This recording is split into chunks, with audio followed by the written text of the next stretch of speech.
La libertad. En este podemos ver a la libertad como la base de todos los derechos y que por ella se constituye el elemento esencial de la personalidad. En pocas palabras, se quería decir que el hombre que no era libre no era persona, y el que era libre era persona y podía gozar de ciudadanía y su familia. Yendo con la esclavitud, podríamos decir que el esclavo era un bien patrimonial del amo, o en este caso conocido como dominus, y el dominus era el que podía ejercer sobre su patrimonio como él lo deseara. A esto se le llamaba potestad dominical. La esclavitud perduró mucho tiempo, aun con los cambios de ley y el progreso del derecho romano. Solamente tenía unas pequeñas atenuaciones y el derecho justiniano se nos decía que el esclavo no podía entrar en matrimonio y no podía tener derechos a relaciones sexuales, no podía tener patrimonios propios y era objeto para que el amo obtuviera bienes económicos. Oportunamente se ve la atenuación de estos principios. Los esclavos no podían ser sujeto de actos judiciales, por lo cuanto no podían serlo de derecho. Estos eran los preceptos fundamentales que regían al esclavo, y ya sabemos que estos fueron atenuando en algunos casos. En el régimen de las personas había manumisión, y al acto por el cual el dueño del esclavo le otorgaba libertad se le llamaba manumisioal, y el nuevo libre se le llamaba libertuso o libertinus, el cual, aunque fuera libre, quedaba a disposición del que le otorgó la libertad, en este caso el patronum, y el liberto tenía obligaciones a favor del patronum. El hombre que nunca fue esclavo se le llama ingenus. Esta tenía condiciones jurídicas y sociales superiores al liberto. Estos tenían muchas subdivisiones porque ya sabemos que estos tenían condiciones inferiores. La capitis de minutio. Este consistía en la pérdida de la libertad o la ciudadanía de las personas romanas y se dividía en máxima, media y mínima. Era máxima cuando se perdía la libertad, media cuando se perdía la ciudadanía y mínima cuando solo consistía en un cambio de personalidad civil. Las personas en Roma se dividen en Stius Jurius y Alieni Jurius. Los primeros no están sujetos a la potestad de otras personas y los segundos están sujetos a potestad ajena. Las potestades que una persona podía ejercer sobre otras eran, primero, la patria potestad, segundo, la manus en el matrimonio y el mancipio. La patria potestad se refiere al conjunto de poderes del padre de familia que tenía sobre las personas, bienes y ritos religiosos de sus descendientes legítimos, y a este se le llamaba pater familias.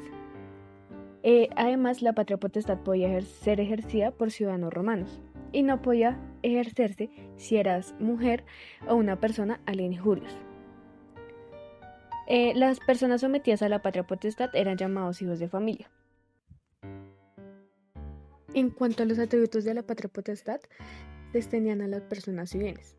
En los primeros tiempos, el pater familias tenía como poder absoluto sobre sus hijos, tanto así que podía decidir la vida o muerte de él mismo. Pero estas prácticas no subsistieron ya que eran inhumanas. En cuanto a los bienes, el pater familias era considerado dueño absoluto del patrimonio formado por los hijos. Sin embargo, esto evolucionó. Primero se formó el peculio profeticio, en donde el padre entregaba al hijo bienes para su administración. Más tarde, bajo el reinado de Augusto, se instituyó el peculio contrense, donde se le concedía el derecho de disponer los bienes que obtenía por causa del servicio militar. En la era cristiana se extendió y también ponía en disponer de los bienes si se desempeñaban en un cargo público, y por último, si estos bienes se obtenían independientemente del padre. Las fuentes que generaban patria potestad son el matrimonio, la legitimación y la adopción. El matrimonio se efectuaba en un ritual para que el marido adquiriera potestad sobre la mujer y ésta era sometida como su hija.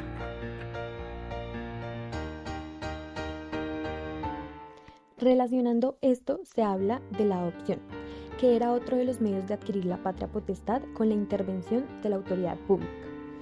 El adoptado en este caso entraba pues a formar parte de la familia civil del adoptante en calidad de descendiente legítimo. Entre los romanos la adopción tenía gran importancia y era de uso frecuente, para suplir la legitimación de los hijos naturales cuando ésta no había sido instituida. Ahora, en el derecho moderno, se ha llegado a considerar que la adopción es de muy escasa importancia y de rara ocurrencia práctica. El séptimo punto habla sobre los efectos del matrimonio. Los efectos del matrimonio de derecho civil deben ser considerados respecto de los cónyuges y respecto de la descendencia.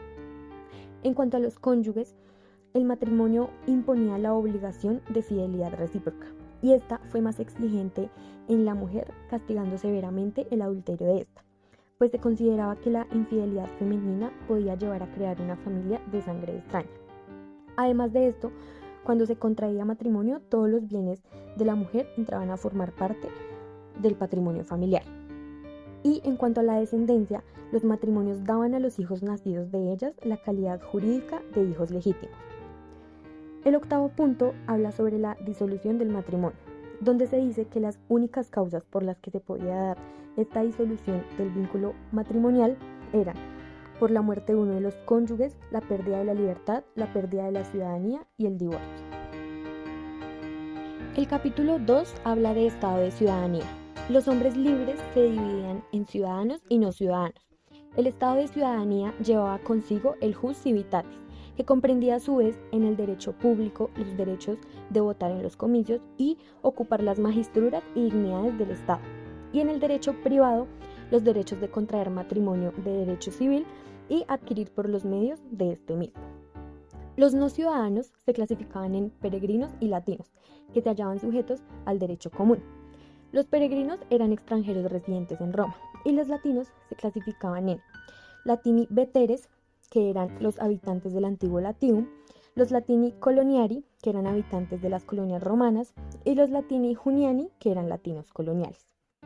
La división entre ciudadanos y no ciudadanos fue desapareciendo desde la época de los emperadores Claudio y Marco Aurelio, hasta que en el año 212 desapareció por completo. La tutela. La tutela era en caso del menor y en caso de la mujer se exoneraba por el sexo. Eran expresos en primer grado los impúberes y en segundo grado las mujeres púberes. La tutela legítima, en este caso queda como tutor el próximo agnado, es decir, el heredero del padre de familia. En el reinado de Justiniano ya no era el agnado sino el cognado, es decir, el pariente de sangre más cercano. La tutela dativa, conferida por el magistrado, era designado por petición, nombramiento, pretor en Roma y provincias al respectivo presidente.